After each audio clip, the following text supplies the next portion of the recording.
Whales, dolphins, orcas and porpoises are cetaceans, a large family of marine mammals.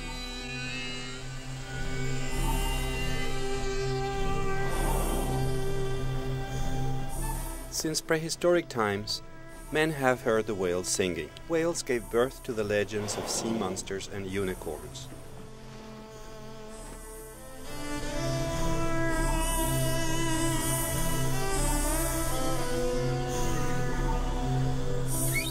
They have a place in marine myths and stories from all times. They originated the siren song.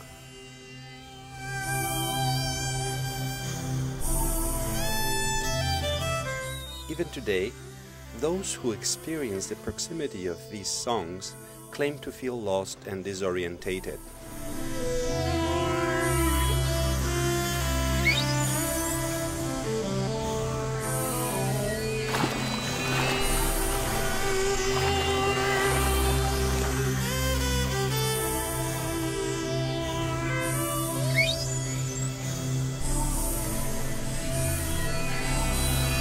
There are two branches in the family: Odontoceti, that began swimming faster and developed sharp teeth,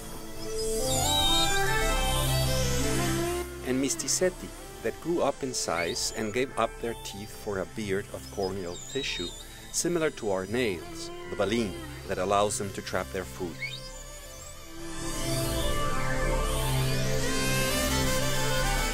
To this last group belongs the whale that comes to our base.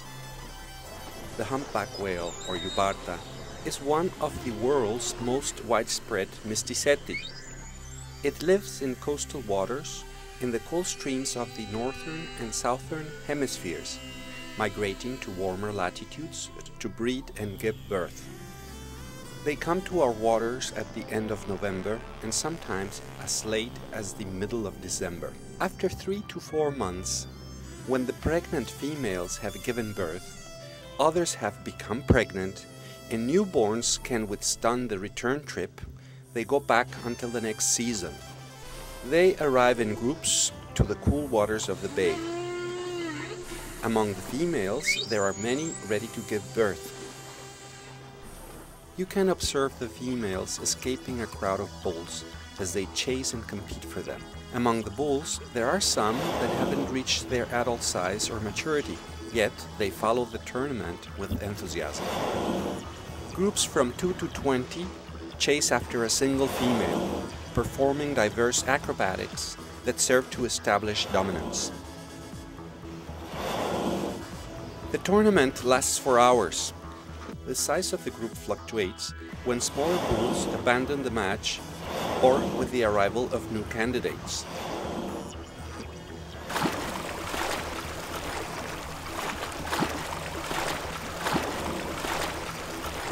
They swim hastily to then submerge and surface again to flap their flukes or flippers against the surface of the water boisterously.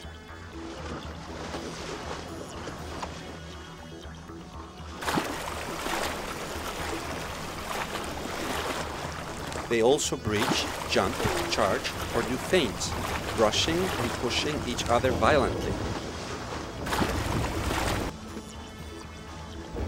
These bumps and frictions leave scars caused by the barnacles that cover their opponents' bodies. Violence of courtships ends when one of the bulls is able to mount the female.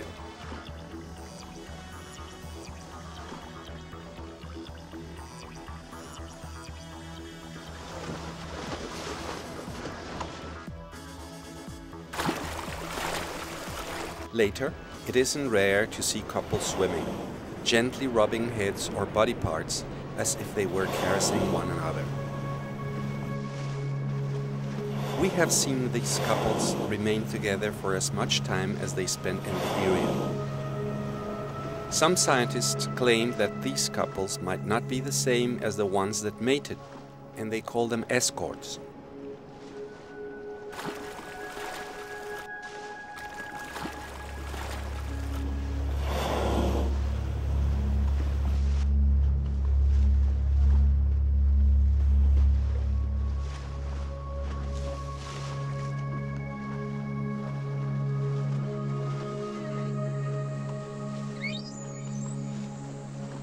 After a female gives birth, as the offspring learns how to swim and dive, there aren't any males around the mother and the calf.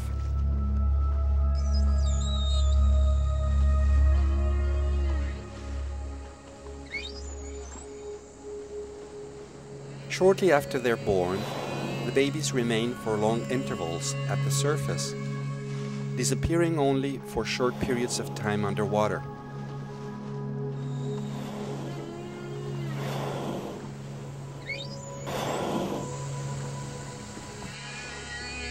In just a few hours, the calf grows in size and acquires skills.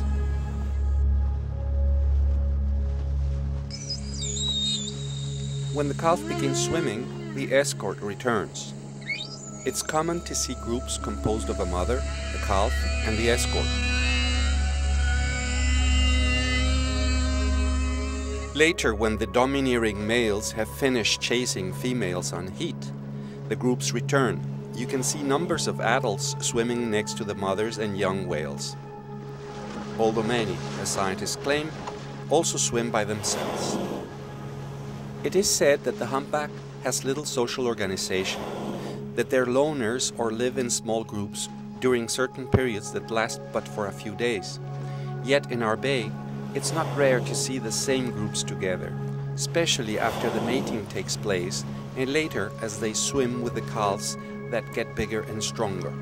We have observed many of these groups sticking together for almost the whole time they spend in these waters, and very close bonds between mothers and their calves as the years pass and they come back.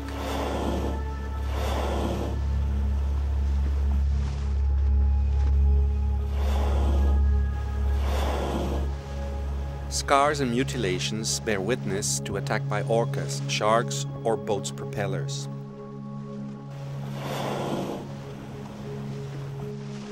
The majority of ancient cultures venerated these mammals. Others hunted them for their rich blubber, their skin and bones.